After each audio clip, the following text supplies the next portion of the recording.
G'day everyone. This morning we are at the Minnesota Landscape Arboretum in Chaska, where they have lots and lots of gardens, but this morning we're at a really special garden. It's kind of nestled between the Japanese garden over there, the demonstration garden, and also the azalea woodland garden, but it's a true gem because it is one of the coolest, most refreshing gardens that you can visit here, especially nice on a hot day. Joining us this morning is Erin to talk a little bit about the hosta glade, and I absolutely love this garden. Well, thank you. It's one of our favorite spots here as well.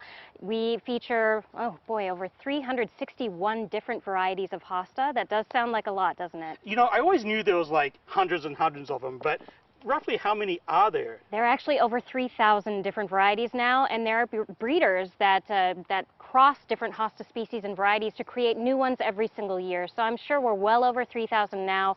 There's no way we can feature every single one of them, but we've chosen some of our favorites for the hosta glade as well as other gardens around the Arboretum. And when we talk about different varieties, they're just not your plain green anymore. Correct.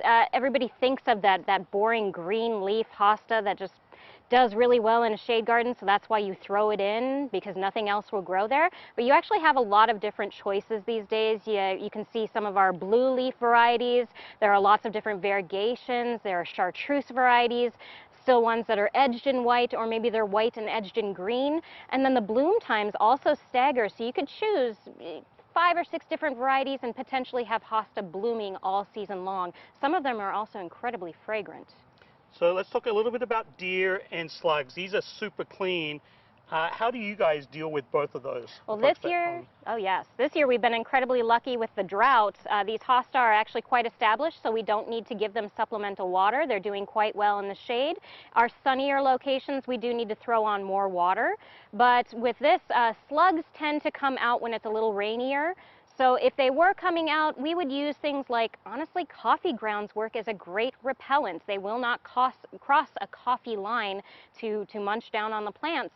Whereas deer, they'll attack whenever they're hungry. Hosta are one of their favorite plants to eat.